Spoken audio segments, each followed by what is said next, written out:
My name is Nada Abukishk, and this is my story. Today on Discovering Palestinian Intellect, the special edition of Chatting with Slava the Jordanian on the Mindset Mastery Moments. Welcome back. I am your host, STJ. And allow me to introduce our special guest today, Nada Abukishk. Let me read you guys her biography. This way, I want to make sure that we got everything as far as her background. Nada Abukishk is an epidemiologist with the CDC Foundation in Boston, bringing over a decade of experience in global health and humanitarian settings.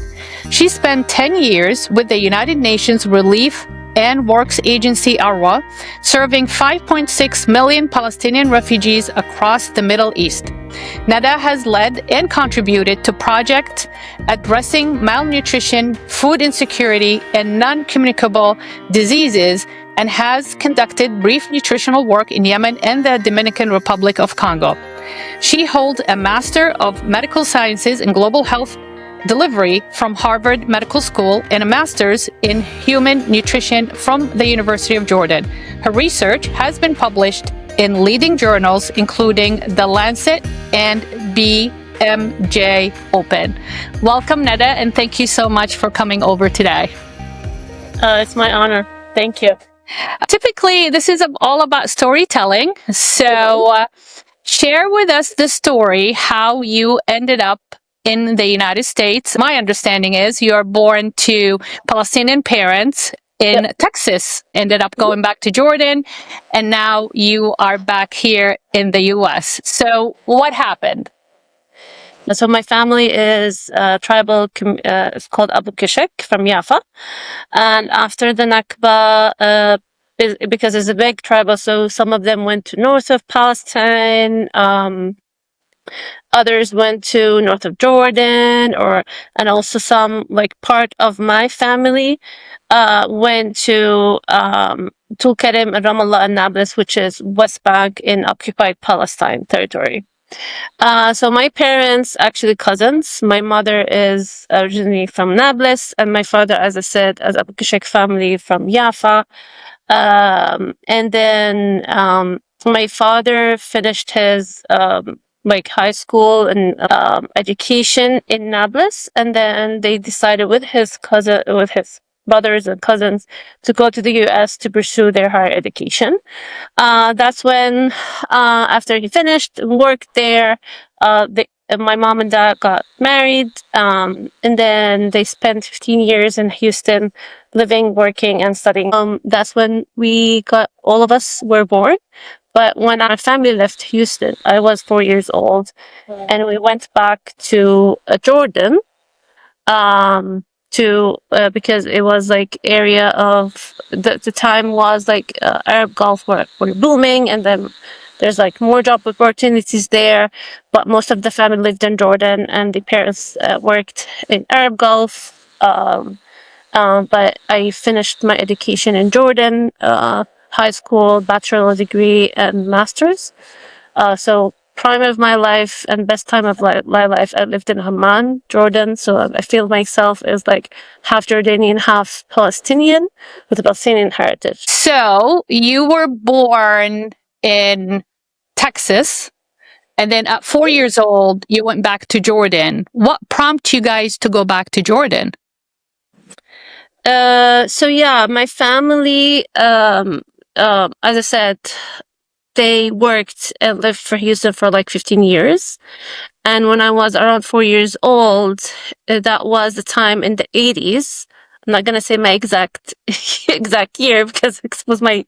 want you too. It was like kind of the start or kick off the booming of Arab Gulf with the gas and everything.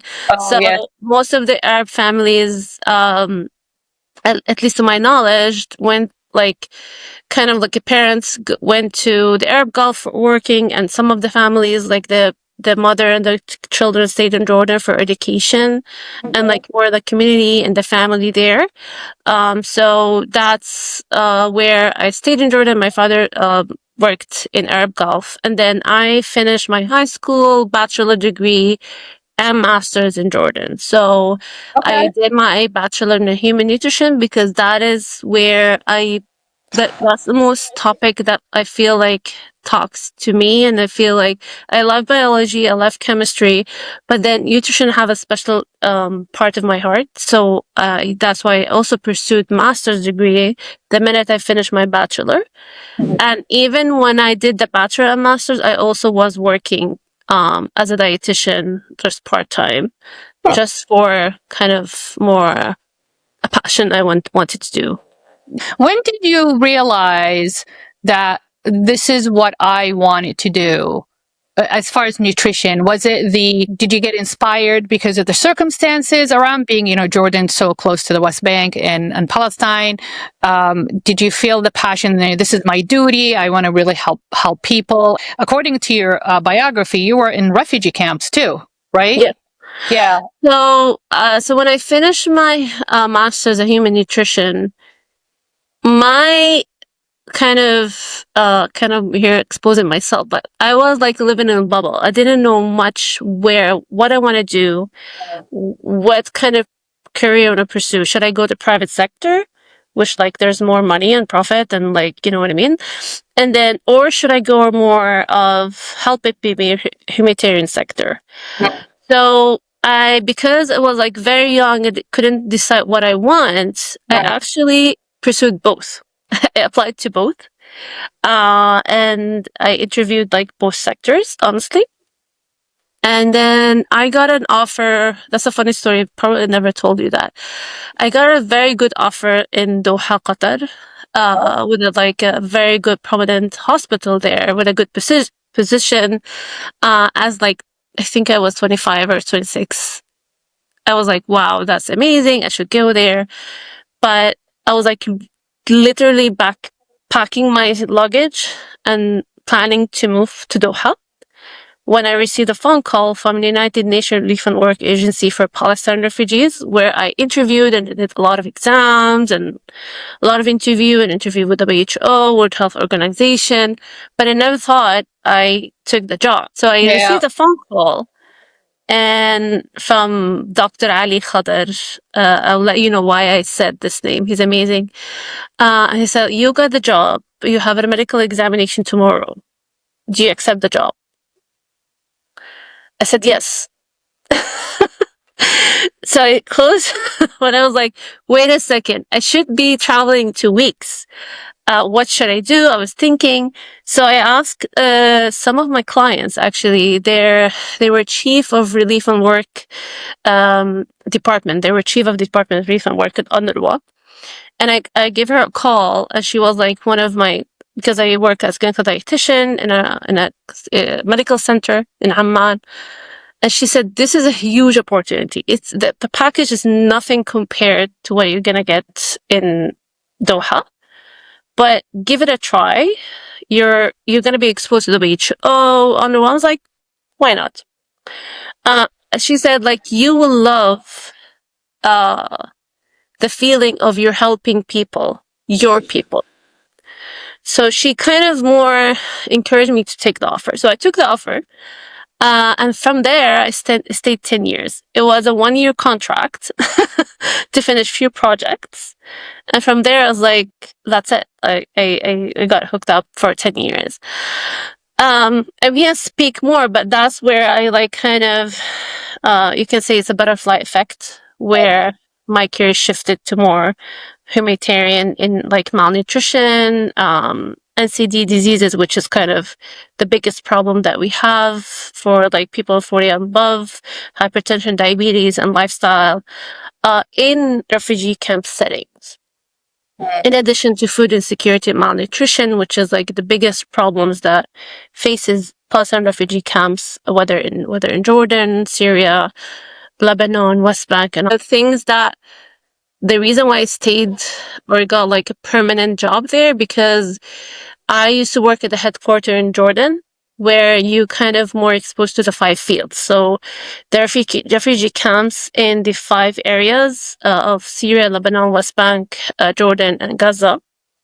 When you work in the headquarters, you go to these fields and work to all parties and stakeholders and like partners in the 5 fields.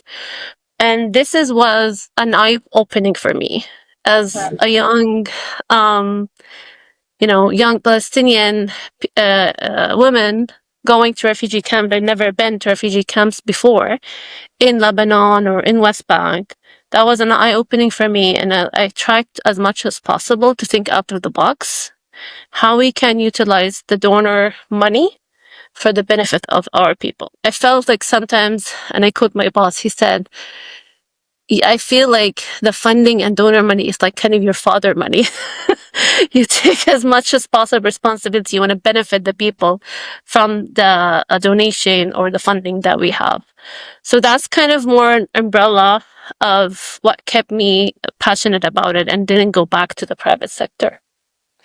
So going through the refugee camps, I can't even imagine going through refugee camps and seeing how our people are suffering. Of course, people are suffering all around the world, but you have that special connection with our people suffering. How did you manage when you went home to just detox from that? If I've been to the refugee, I don't want to leave them. Like it would be so hard for me to go back to my cushion life where everything is plentiful and all the resources are at my fingertips, where our people are suffering in the in the camps. How did you manage with that?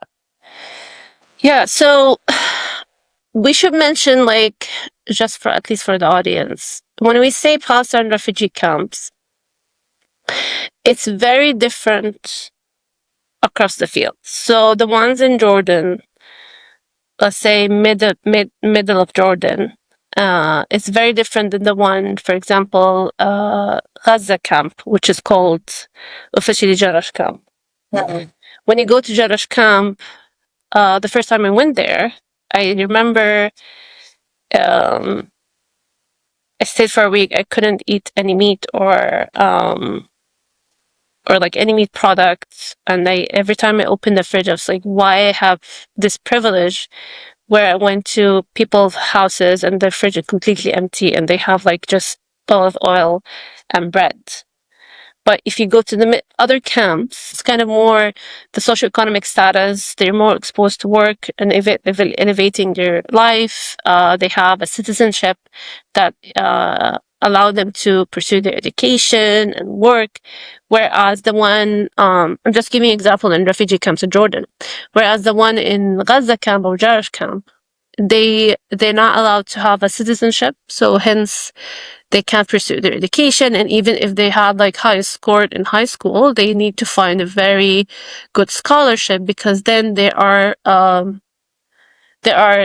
count as not a national Jordanian to go to to universities. So their tuition will be like 10 times higher than national. So if they can't afford that, they have to go to scholarship and very competitive. It's more of a structural way of living. You are structured by force to live this life in this area. You are forced to work in type of job, the daily job, which is like one day you work, 10 days you don't. Depends on season. You don't have opportunity for education or for, job opportunities or open a business, even like small business for yourself because you're not a citizen. So that's one example in Jordan. But if you go to like West Bank, also this is a different story. And each camp have their own kind of a stamp or different circumstances. So for example, in one of the camps is very, very close to Qalqilia. Just an example, because it's not under the Palestine Authority and it's on UNRWA staff, the environmental department, to clean the streets. And because of lack of funding, you literally walk and you have to put a mask in the camp. But if you go to other refugee camps, it is very condensed. A lot of people, like houses built in like unstructured way, but at least there is like basic like water, electricity, clean, narrow streets that kind of help people kind of quote unquote normal life. But that's what I'm saying. Like, it's kind of more when you go at the beginning, I said it's because of the headquarters, I was exposed to different refugee camps. When you go, for example, in Lebanon, I do remember Buja Barajne, which is very close to Beirut. It's like 15 minutes. I remember I went back to the hotel, I was crying because I was like, this is not any human being should live in this current circumstances. When you walk between the buildings, sometimes you have to like walk this way because the door is like it's like very narrow. Two people can't walk, and obviously there's no way or like one main street for one car to like go, and like there's a lot of electricity wires, and it's not safe, and like unhygienic, and hygienic situation is bad. But if you go to like south of Lebanon, like in Saida, close to Saida and Rashidiyya, it's beautiful. They had a great funding from one of the Arab Gulf, and they little like village kind of housing and clean streets and stuff. So, but then those people can't move up or near Beirut, and those one they can't go to the south, and so it's kind of more. It's frustrating for me to see like there's external forces that structure the people to live this way, and they don't have the choice to the way they want. Like whenever I hear the words of like you have to work on yourself and like kind of this Western literature or whatever memes or anything, I was like, doesn't apply to our people. When you structure people to live in a small area, condensed area, and that's amount of capping their education and capping their working abilities, how then, which is brilliant, and some of them are brilliant, how then they expect from them to raise up? Just kind of, you know what I mean? Like, it's very it was very frustrating for me every time I go back home and see the kind of the different circumstances that refugee camps. I won't be able to wrap my head around it. So I was in Egypt in November. Of course, we went everywhere. We went for, very affluent areas in Cairo. We went to, very traditional like Baladi district in Cairo. But those people are living there by choice. Like the government want them to leave Cairo in order for them to clean up Cairo and build more bridges and highways. But those citizens don't want to leave old Cairo because that's where they grew up, basically. So how does that make sense that the article that came out by the Columbia Press blog in 2023, in August 2023, entitled "Why Are Palestinians the World's Most Educated Refugees?" How is that even possible? We addressed it in a couple of episodes, especially our discussion with Dr. Meher Massis. What do you think it drives us to really pursue higher education with such a dehumane, circumstances and lack of resources? How is that even possible, in your opinion? So, as Noam Chomsky said, I can't quote exactly what he said, but the meaning is they don't have any support from the international community. So I think from my research, I did a lot of qualitative research in refugee camps. Meaning I sat for hours with mothers there. Every single woman I've met or mother, she said, if my children have to finish their education, I don't want them to work as a daily paid job or kind of, low pay job. They need to finish their education. That's our backbone. That's the wall we can lean on. So Noam Chomsky says it in all of his books, but mothers in refugee camp know that. They know that. And this is how they put it inside their children's head. So, for example, UNRWA has around 700 schools across the 5 fields. So from the 50s, the idea was the first thing you do is start an education. And in Gaza, for example, had the lowest illiteracy percentage across the Arab nation. I think it was 97, 98%. So, because if you have your education, you have your degree, that opens doors for you. And I'm quoting my grandmother, personally, going back to personal life, my personal life. My grandmother and her sister knew 3 languages, and my grandmother was literate. She read Quran, she read books. She always used to say to me, when I was like teenager, shahadik slahik. So your degree is your only kind of strongest tool. That's your key to open doors. You have to get your degree. No one will help you as much as your degree. Not your husband, your future husband, not your father, not your brothers. You have to count on yourself. So that's being fed to a teenager girl, where I'm seeing my mother or my aunts, they're all like from both sides, they're all educated, they're all finished, they all work. Because if we don't that, we don't have any other option. And then I believe personally, and that's again from my research with women in refugee camps, we know our heritage. We know we were, we had a socioeconomic status that we were elevated, like kind of more urban. We used to go to like ancestors and grandfathers and like grandmas.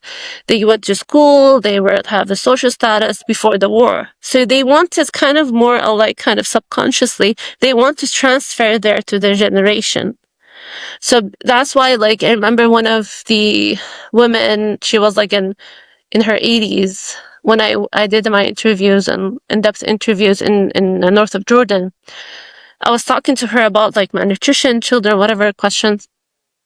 And then all of a sudden she stopped me and like held my hand and she said, "Where are you from? Where do you live?" I was like, "I'm Palestinian." She's like, "Where do you live?" I said, "Amman."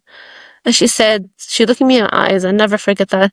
She said, don't think you're way better than us. I was like, "I'm not." She's like, no, you're very sweet. You're very nice. But I live this life and I live this house because it all started from the Ottomani Empire. And then if this is all didn't happen, I would live way better life than you live in Amman, because we are landlords. My family owned like massive lands. So I would have finished my education. I would have my children have finished their education. We are structured to live this way, not by choice. And then she kind of like shifted. She's like, "How many children do you have? Is it one child?" I was like, "Why is one child? You have to get more children." I was like, "Go back to the," and that shocked me. And I do remember I quoted her, because it's all recorded and you have to quote by qualitative research. I quoted her in my thesis. And on my thesis, I also mentioned that in my older presentation that I did, and I took a consent to take a picture with her and I sent her story, because I wanted to share with our faculty at Harvard that don't think that our grandfathers or ancestors, they're kind of like not well educated or they're not exposed.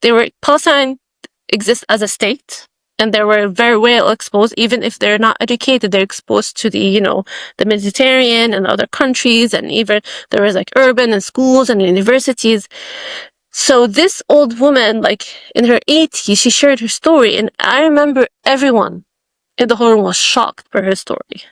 And they asked me over and over, "Please share her story for the audience every time I do a presentation," because that was shocking to hear from an 80 years old saying, "You, as a young generation, you got your chance, but us, we didn't get our chance. We're trying our best to give it to our children. But don't think this is our choice. It's not a choice." That brings me to my question that I asked Dr. Meher Massis. Let's say the Nakba never happened. Do you think that the Palestinian passion for higher education would have had such a boost in drive and aspiration as much as because the Nakba happened. If you look back to the Ottoman Empire, Fatimiyin, and all through the Islamic Arab Empire, we're very passionate about education, discovery, and knowledge. But as 2023, Palestinian refugees are the world's most educated refugees.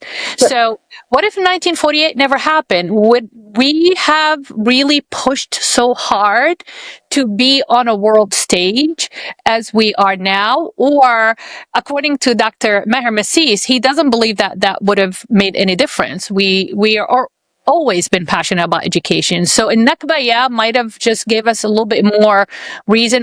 Regardless, he believes that we would have got that acknowledgement. What do you think? I do partially agree with him, because it's just like, it wouldn't be, I believe it, maybe we don't know, because, we're just predicting.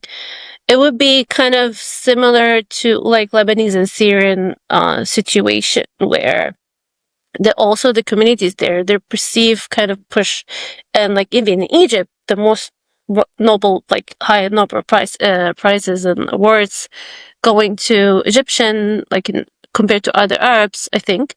And the Syrians, like, there's a lot of scholars and leaders, and as well as Lebanon. So I'm gonna say probably gonna be the same, or maybe a little bit more, but just because of the exposure, British mandate had like effect on the education system. Also the geographically position of Palestine, if impact their exposure to more to Europe or Turkey and so on. So probably but the thing, I think, the urge or the kind of boost I sent, or the force inside us, is because of occupation. We don't have anyone to support us except we have to do it all by ourselves. And I think I heard it from mothers and my own mom and my aunts and everyone I know. We are by our own. We have to survive. We move on. So we have to move on. Otherwise, and I think if you meet more and more people, and if you meet grassroots people from refugee camp, they would say, we don't like to be victims. There's no chance to be a victim. Like, you can't be, oh, this happened to me. Why? You don't, like, okay, what's next? How can I feed your children or your family? And I say children or family and family, because you have to feed your children and your family, not only your children. I mean, family, like your parents, and like help others. So and I quote Dr. Ali Khadr, he's the one who kind of inspired me during UNRWA, and he took my hand to go to a lot of refugee camps to understand the stories and understand the context, so we can serve them more from headquarter level. He always used to say, if there's one or two person in the family who has higher education, better opportunity, they're gonna feed the whole family and take care of the whole family. That's the kind of the engine or motivation for education. Because again, we got abandoned by the international community, and I can say it over and over again, and we have to focus on, we were structured to live, whether as a Palestinian refugees or non-Palestinian refugees, we are structured to live this way. Our mindset as transgeneration, we are structured to think this way and pursue education as like that's the only chance we have. It's not an option. It sounds like we're tapping into the traditional tribal connection that we have, even in this modern age in 2025. And I talk to a lot of Palestinian Jordanian families, and they're still, even Egyptians, they're still doing it. They come to the United States, they work really hard, they pursue higher education, they're driven, and, they send their money back home to help other family or even extended family members. So that's part of us. And then add to that the passion for higher education, because as you shared with us, and I mentioned it in other episodes, my dad used to tell me that, a government government can come and take your house. A husband can divorce you. Your children might break your heart. You might have to displace yourself by design or by default. But the only thing you cannot lose, it's what's in your mind, which is your knowledge. And he used to say that your education is your invitation to the party. If you highly educated and you have that kind of mindset, the world is gonna start to invite you in because they want to hear what you have to say. They want to listen to your opinion. They want to be inspired by you. So that, like you said, it's always been planted in us. And because of these circumstances, we have no option but to keep moving forward in order to survive and also thrive. And me and Dr. Massis, we shared this thought on the episode that it doesn't matter what kind of Palestinian family you meet or Jordanian Palestinian family you meet, they all have the same story. So I guess the next question is, why Harvard? How did you end up at the Harvard program? Yeah, so as I mentioned, I used to work for I spent 10 years at UNRWA, and part of my work, you kind of 40% of my work was research and for two aims: one, advocacy, and policy improvement in terms of health and nutrition status of in the health centers across the 5 fields of UNRWA. So, funny story. I feel like, at least for me, there's small or short kind of you meet some people and kind of influence you in a good way and a bad way. So my story with Harvard, why I went to Harvard, it has two sides. One, I was a little bit offended by some of the expats who said well, you did your research, but you still graduated, to the word. She said, you still graduated from, university in Jordan. You're not as if you graduated from Harvard. So, and I was still young back then, but it still kind of stayed with me. But then we had, because of the nature of our work at headquarters, we had a lot of interns, med school students, or even public health master students coming from many universities across the world. Columbia University, Cornell, London School of Hygiene, and also Harvard University as well. So, and there was kind of originally Egyptian med school student who came to do kind of research in mental health, and she was really brilliant. And then I worked with her on she helped me on one of research I'm working on the child policy improvement. So long story short, she kind of helped me with the analysis. It was a very complicated analysis. She took many courses in public health at Harvard, because she's doing her med school and also a master's of public health at Harvard School of Public Health. And it was we were joking around, and I said, well, as if I'm going to take such courses, epidemiology courses at Harvard. She said, why not? You will. Just put it in your head. And I took it lightly, I was laughing. But then, funny, she gave me kind of a kit, a present from, Crimson Harvard, where you have Harvard stuff. Mm-hmm. And then our director, he was a very good mentor for me, to be honest. He said, I want you to go to Harvard. I was but I finished my master's. He said, you always think about out of the box. This is what I like about you.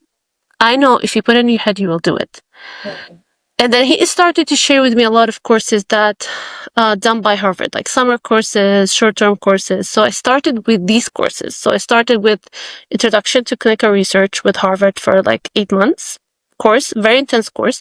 You go to, there was a center, Global Health in Dubai. I went there multiple times. I finished there. And that's when I was exposed to Harvard faculty that encouraged me to pursue a master's.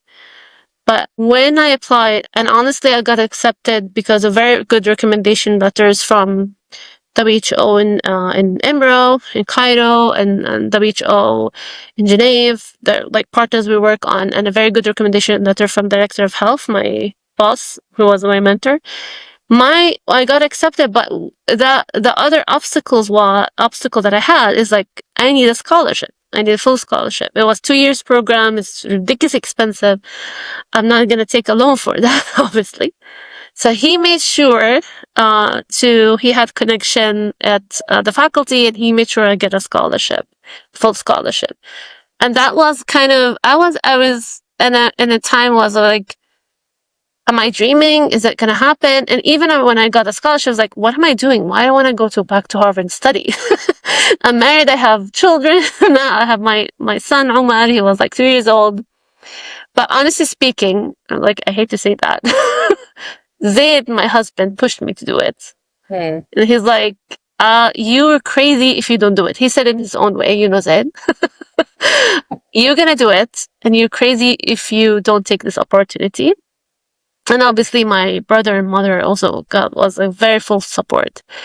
So I just want to say, like, if it wasn't for my family, I would like have huge doubts to go as a mom with a 2 years old, to stay for 2 years and study master's at Harvard, and was like with the full thing. Like, you have to do your thesis, RRB, courses, stay at midnight, the whole thing, as if you're like, single or you don't have kids.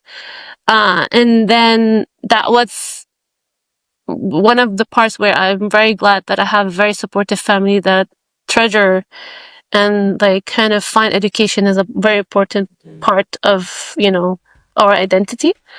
So, and the thing is I'm very happy about, I was the first Arab actually, the first Palestinian to attend this program, Global Health Delivery, at Harvard Medical School. That's amazing. Now, I know Zaid went to MIT, right, for his master's too? Yeah, he did a micromaster at MIT. Okay. Was it the same time? Were you in graduate school at the same time? No, the child? I finished, and then he has a passion supply chain, so he just did something he liked to do. Yeah. Okay. So you finished Harvard, and then he got into MIT, and he did his degree. Yes. Okay. Supply chain. And child. So that's like I said, is a typical setup for the Palestinian passion for education. And what we're trying to do in these episodes is we don't want to be constantly in the echo chamber of the stereotype. We are more than tent living refugees. We are, Palestinian intellect. But these stories are fascinating and so inspiring for the world to find out what ignites us, what is the fuel that drives our engine to pursue higher education. Of course, circumstances, being displaced, and by default, obviously, failure is not an option. Quitting is not an option. Not doing anything about it is not an option. So we are limited with our options, and that motivates us. But also, like we said previously, tapping into the traditional tribal connection, the strong connection we have to our tribe, and our duty to our family, to support our family. And there's a saying in Arabic: if we are in a very good circumstances, our duty is to share that wealth, is to share that blessing, and extend it to our family. And that becomes a multi-generational drive, a multi-generational expectation for the constantly do better and improve our life. Because the last thing we want is just to be stuck behind and being backwards. We're constantly going forwards. We're constantly want to improve. We're constantly want to do more, which is fascinating in such a small group of people. Because I agree with you. I think the UNICEF have declared in 2016 that Palestinians have, of all the world population, they have a very, very low level of illiteracy. They're very literate. Like your grandmother, you said, how many languages did she speak? Her sister, she used to speak French, English, and Arabic. And who taught her that? She used to go to bishop school. At school. So that's what I'm saying. In the beginning, we had schools, prominent schools. We had very good education sector back then, before the Nakba. So it's not something we kind of, after the Nakba, got introduced to. No. My grandma and her sisters, and specifically this sister, they went to school. My family, Abukishk, they had schools in their 1920 where girls used to attend schools. So not something that we kind of introduced to after the Nakba.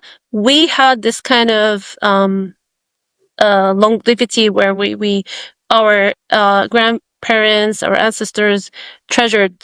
We had the scholars. They treasure education. That's why there's a lot of schools and colleges and universities.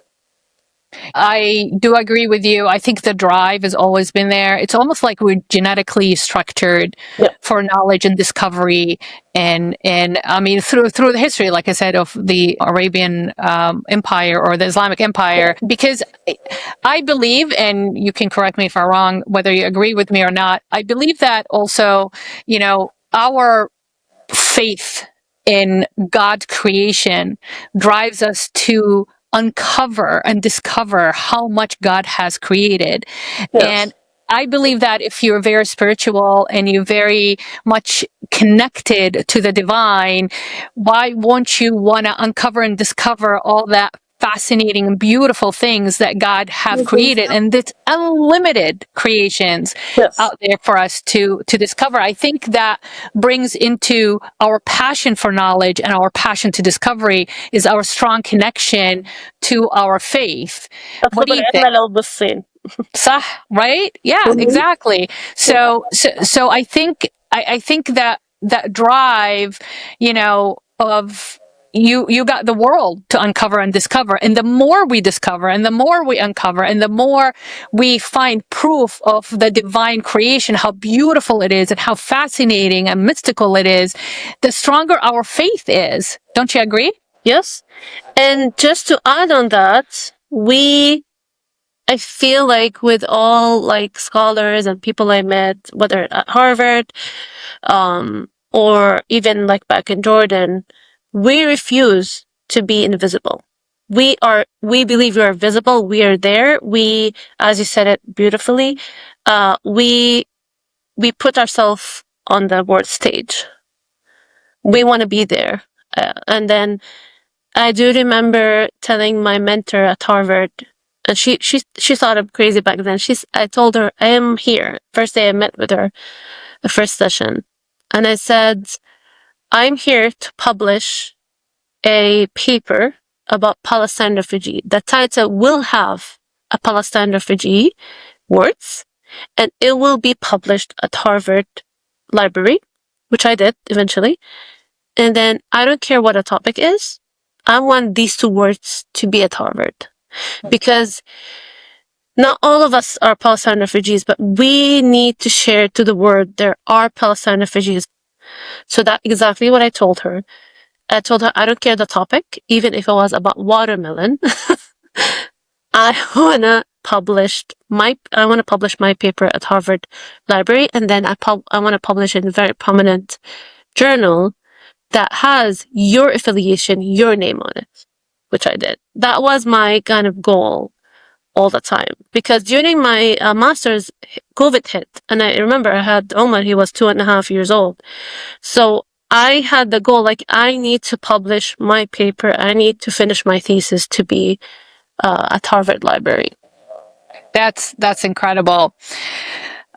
So in your experience, there are Palestinian in Jordan that, for example, my father's family, my paternal family, they were never displaced out of Palestine or Nablus. They went from central Syria into Transjordan, used to be during the Jordan during the Ottoman Empire in the mid 17th century, and then they became a cavalryman for the Jordanian army and helped Jordan to regain Jabal al-Urdun, a mountain of Jordan. And they settled in Nablus, Syrian, and they settled in Nablus. And from Nablus, they ended up going into Salt in Jordan. So my paternal family were not displaced because of the conflict or war. My mom is Salt for the tribal of Jordan. So did you see from interacting with that type of Palestinian Jordanian compared to Palestinians that have been displaced by default because of their circumstances into Jordan, the difference in their mentality towards education? Yes, in general speaking. Generally speaking, yes. Because again, it's if you don't have this backbone, if you don't have this wall to lean on, what's your other option? In like generally speaking, or across the world, if you have a tribal community, strong tribal community rooted for years and decades, you subconsciously, like if I fall, someone will raise me up. You don't need to be like in higher end of socioeconomic status, right? So we know this subconsciously and even consciously, where people who didn't lose their wealth or root connection, versus those who lost it. We are by ourselves, by our own. So we that's where our parents, I believe, and like us millennials or next generation, we kind of build what we have, build a decent life with better education, better lifestyle, better circumstances, and any opportunities there, we grab it. And we have to embrace any opportunities that we have, whether education, work, anything. We have to embrace it. We have no other choice but to make something out of it. This is our lifeline, basically. And that's what my dad said, is that's your ticket to the invitation to the party. So the last thing I would like to ask you is what would be your advice? Now you're born in the United States, grew up in Jordan, came back to the United States. What would advice you would give to a young Palestinian female that is pursuing higher education to come to the United States? I was asked actually this question before, and I always say, when you have negative energy in the room or negative thoughts imposed on you or any comments, just close your ears. Don't listen. The second thing, always think about outside the box. Nothing is impossible. And I quote a lot of my mentors. They said, "You're a young woman who kind of went to Harvard, got a full scholarship. A lot of Americans and Westerns would never have this opportunity. You did it by yourself. You embraced any opportunity. I knocked a lot of doors. I wasn't shy to do it because I want you to do this to myself, to my family, and to my community. I wanted to be the first Palestinian in that program specifically. So I would say, one, be focused. Focus on the path you want to achieve, whether it's a business, career, education, whatever it is. Two, be careful, cautious who you listen to and what impacts your thoughts, your passion. And three, surround yourself with correct people. That's exactly what Dr. Massis have said on the episode. The beauty about his father, his dad wasn't that traditional, Arab that want him to be a doctor. He said, I don't really care what your passion is. And if you want to be a cook, but be the best cook. If you want to be a poet, be the best poet. If you want to be a teacher, be the best teacher. He grew up in Dhahran in Saudi Arabia, and his dad worked in Aramco. He was a workaholic, all day. And then at nighttime, he will give English lessons. So he did not put a lot of pressure on him to become a doctor or an engineer or a lawyer. He goes, I don't care what you do, just do something. Yeah. But like you said, be passionate about it, do the best in it, be the best cook, be the best poet, be the best teacher, and pursue your passion. But as a female Palestinian that would embark on coming to the United States and with such a different custom and different culture, what do you think will be the most challenging about being here as a Palestinian female? I would say one, it would be self-doubt. We don't like to say that to ourselves, but we know. In the beginning, it's going to be self-doubt. Am I going to make it? I'm competing with the locals. I'm competing with those who've been here, like Americans who've been here for decades, their families here. And then I always say that when you're a student at any university, at whether Harvard or MIT or whatever, the perception or people, how they perceive you is different, or the kind of engagement with people, networking with the locals or the faculty or anyone or international students is very different than when you go and start working. It's kind of you're competing with their opportunity. We say it in Arabic, بتشارك رزقهم. That's a different perspective. That's a different treatment. And that's when you have to again, on focus, you have to be very focused. I can do it. I'm better. I will survive. I don't have any option. And close, like, mentally, I always close any kind of negative energy or any kind of self-doubt.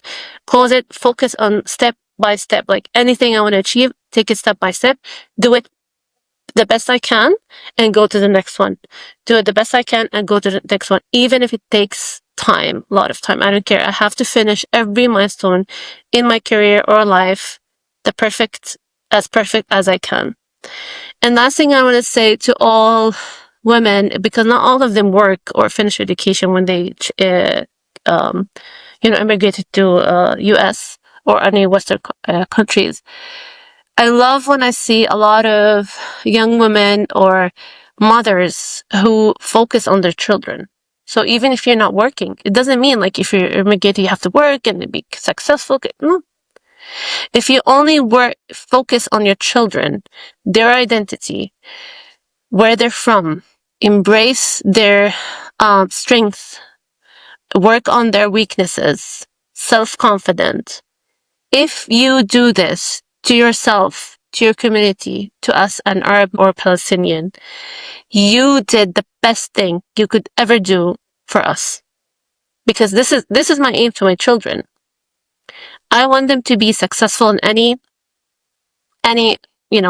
career path they take, doesn't matter. But I want them, as you said, I want them to be on the table. And that was like what a lot of women or mothers I meet, they take this on their shoulder and they do it on their children. Like that's kind of empowerment that I love when I see. So it sounds like it's that process of transfer of power, we call it. The transfer of power to our children, to the new generation. I never birthed any children. I don't have kids, but I have seen it in so many different families, whether Jordanian, Palestinian, Lebanese here in the United States, or especially Egyptians, that transfer of power, it's the same immigrant story. We got to transfer the power, that mission, got to transfer the power, that mindset. We got to transfer power to our children to lead on after we are passing, in order to continue that legacy of passion for education. Quitting is not an option. Not doing anything is not an option. Not getting an education, not an option. Stagnation, I always say, stinks. Stagnant water stinks and starts smelling. You have to constantly be moving. That's how you grow. If you know, you'll grow more. Knowledge means growth. And especially when I came here in the United States, I was very familiar with the United States. I had the option to either go to Jordan for my undergrad or come to the States, and I chose the United States because I just identify with the United States a lot more, because when I was in Jordan, I was just a visitor. I never lived there. I spent more time in Saudi and the United States than I ever spent in Jordan. But still, even though I identify with the American culture, and it's like, that's a piece of cake. I'm going to hit the ground running. When I go in there, it's going to be a lot easier for me to navigate through the culture because I'm just so familiar with it. But I did go through a certain period of trying to get approved by the culture, by the society, and it becomes an addiction. And I asked Dr. Massis about it. Do you believe that as a Palestinian immigrant, when we get displaced, either by default or by design, meaning that coming from refugee camps, having to have an education, fortunate to have an education here, or display ourselves by design, meaning that being Palestinian Jordanian, living in Jordan very comfortably, I was like, you know what? I have an opportunity to pursue higher education. I'm going to go to the United States. Do you think that we overcompensate because we are always been under the spotlight of that stereotype? Oh, you're nobody. Just like that lady that told you, that you don't have a Harvard education. You just have a degree from University of Amman in Jordan. And I agree with you. We should cancel the noise. I totally believe in that. Cancel the noise and stay with your own vortex and vibration in order to manifest all the dreams and the achievement you would like to achieve. But we do overcompensate. We almost have to work harder than anybody else in order to overshine to be noticed. But that can also tap into approval addiction. We are very addicted to be approved because also our traditional tribal connection or our traditional gender role expectations from our culture, it's all about being approved by our grandparents, our aunts and uncle and parents, so we can pass on that transfer of power to our children. Did you go through that when you came to the United States, whether approval addiction? Did you feel like you had to overcompensate when you were at Harvard in that program as a Palestinian female? Of course. I wouldn't say addiction, but yes. When you're sitting and talking about like your work at UNRWA and you see some students just leave the room, look at you in your face and leave the room, how would this make you feel? So it's not like I wanted to be approved. I wasn't welcome. I had one of my friends cohort in the cohort I had. She said, "I think you're in the wrong university as a Palestinian." Paul Farmer. I asked him. Paul Farmer, he was the assistant dean for the Harvard Medical School. And I asked him, you give all the students like recommendation, like books to read, connections. When I asked you, you asked me, what do you think? He didn't give me any recommendation. He took me to like a side and he said, well, he was a very brilliant, passionate, amazing person. He passed away. And he said, well, I am embarrassed to say it, but this side of the river, he means the side of medical school, the Charles River, they either don't care or they don't want to get involved. But the other side of the river is a different case. So to be approved by somebody. I knew I wasn't welcome. And then it was like, I think the stubborn part of me was like, you don't welcome me? Well, I'm going to piss you off. Every time I have a chance to raise my hand and say, I'm from UNRWA, Palestinian refugee, I love it, get out of the room. If you feel offended, please get out. Yeah. Wow.